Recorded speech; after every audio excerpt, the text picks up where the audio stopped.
शादी तू जैसी राक्षस से कर दी। नहीं, गलती तो मुझसे हो गई जो मैं यहाँ पे शादी करके आ गई। अरे इतने अच्छे अच्छे रिश्ते आए थे मेरे लिए, पता नहीं मेरे पापा को क्या दिखा जो यहाँ पे शादी करवा दी। मुझसे ना जवान लड़ाने की जरूरत नहीं है, रिश्ते मेरे बेटे के लिए भी कम नहीं आते थे। अरे एक एक अमीर खानदान के रिश्ते आते थे, पता नहीं वो तो हमारी किस्मत कहाँ लिखी हुई थी जो तेरे जैसी लड़की हमारे घर में आ गई।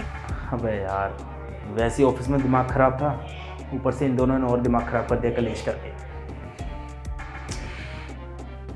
रोज हाँ तो करवा लेती शादी बड़े बड़े घरों में, तो मुझसे क्यों करवा ली शादी?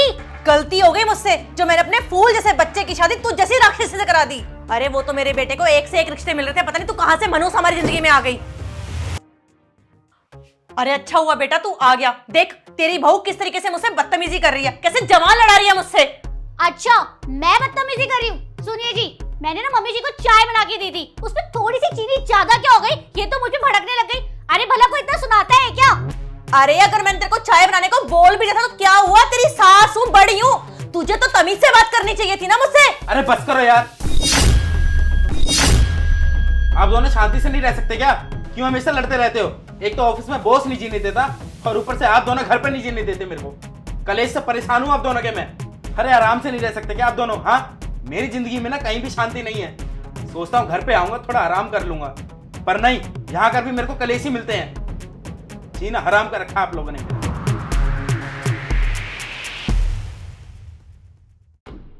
मेरे बेटे को ना कभी चैन से रहने मत दियो, आते उस बेचारे का तूने मूड खराब कर दिया, ऐसी मनहूसी है तू।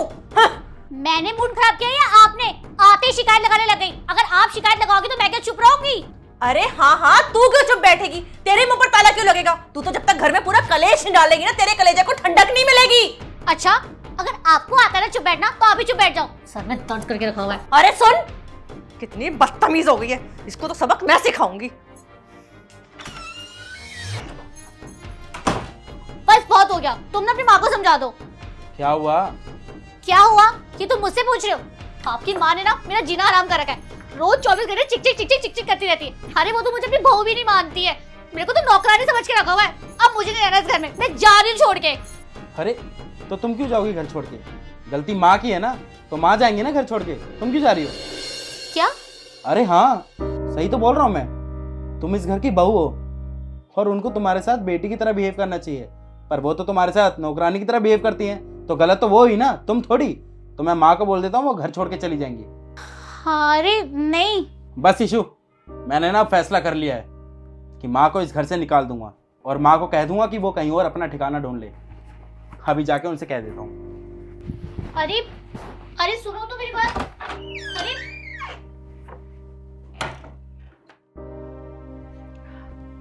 बेटा अब तू ही बता, बहू इतना खाना वेस्ट कर देती है। अरे कुछ भी बनाने को बोलो उसमें कमी तो जरूर ही करती है। अरे तो सुबह से लेके रात तक कमाता है बेटा, तब जाके हम 2 टाइम की रोटी खाते हैं। अरे बहू को किस दिन अकल आएगी, कब वो खाना वेस्ट करना बंद करेगी? मुझे तो कुछ समझ ही नहीं आता।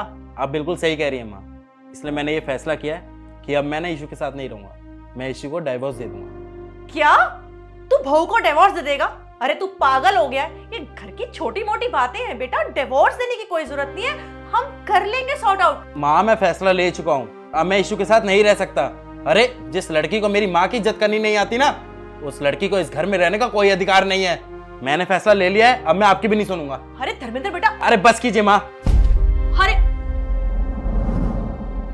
बहू मुझे माफ कर दे बेटा, मुझसे गलती हो गई, इतनी बड़ी बात नहीं थी जिसका मैंने इतना बड़ा पतंगड़ बना लिया। आज के बाद ना बेटा हम दोनों सॉर्ट आउट कर लिया करेंगे बात को। मैं आज के बाद तुझे कुछ भी नहीं कहूंगी, प्लीज बेटा मुझे माफ कर दे, इन बातों को ना यहीं खत्म कर दे। नहीं नहीं माँ जी, आप मुझसे माफी मत मांगिए, आप मुझसे कितनी बड़ी है, और प्लीज मेरे सामने ऐसे हाथ मत जोड़िए। मैं आपसे माफी मांगती हूँ माँ जी, मैं भी तो कितनी गलत हूँ ना, आपसे बेवजह बहस करती रहती हूँ, जवान लड़ाती रहती हूँ। और माँ जी आप तो मेरी माँ जैसी हैं, आप तो मुझे कभी भी डांट सकती है, प्लीज मुझे माफ कर दीजिए। देख बेटा हमने आपस में बात कर ली है, मैं और बहू आपस में सॉर्ट आउट कर लिया करेंगे अपनी प्रॉब्लम्स। प्लीज तू बहू को तलाक मत दे माँ जी को बेटा, घर से मत प्लीज। निकालिए। क्या तलाक? क्या बोला तूने बहू से कि तू मुझे घर से बाहर निकालने वाला था? पर तूने तो मुझे ये बोला था ना कि तू बहू को तलाक देने वाला है। अरे मम्मी जी, इन्होंने मुझसे कहा था कि आपको घर से बाहर निकाल रहे हैं ताकि हम दोनों कभी झगड़े ना। अरे मैंने आप दोनों से झूठ बोला था यार, आप दोनों खुद ही देखिए ना, आप दोनों कितना लड़ती थी। और जब मैंने ये झूठ का सहारा लिया तब मुझे पता चला कि आप दोनों अंदर ही अंदर एक दूसरे से बहुत प्यार भी करती हैं। और देखिए ना, आज मेरे एक झूठ की वजह से सारी प्रॉब्लम सॉल्व हो गई और आप दोनों के बीच में जो भी मनमुटाव थे ना, वो सारे क्लियर हो गए। अरे आप दोनों ही बताइए ना, आप दोनों ही तो मेरी फैमिली हैं, और अगर आप दोनों आपस में लड़ते रहेंगे तो मैं कैसे खुश रहूँगा? हाँ, नहीं रह पाऊँगा ना खुश। और माँ, आप ही बताइए ना, आप मेरी माँ हैं और ईशु मेरी वाइफ। मैं आप दोनों के बिना कैसे रह सकता था? इसलिए मैंने ये प्लान बनाया जिससे आप दोनों एक साथ हो सकें। और देखिए, मैं अपने प्लान में सक्सेसफुल भी हो गया ना। और अब मैं बस इतना ही चाहता हूँ कि आप दोनों इस घर में हंसते मुस्कुराते खुश रहें। बेटा, वैसे आज तूने जो भी किया ना, बिल्कुल सही किया है। इससे एक बात तो साफ हो गई है कि मैं बहू के बगैर नहीं रह सकती और बहू मेरे बगैर नहीं रह सकती, चाहे हम जितना मर्जी लड़ ले। पर मैं तुझसे प्रॉमिस करती हूँ, आज के बाद मैं बहू से बिल्कुल भी नहीं लड़ूंगी। आज के बाद ये मेरी बहू नहीं, ये मेरी बेटी है। हाँ, मम्मी जी बिल्कुल सही कह रही है। और अगर आज के बाद मम्मी जी ने कभी मुझे डांटा ना, तो मैं उनको कुछ भी नहीं कहूँगी, चुपचाप सुन लूँगी, क्योंकि ये मेरी माँ जैसी है। अच्छा, आप दोनों बैठिए, मैं आपके लिए कॉफ़ी बना के लाती हूँ। माँ, बैठ।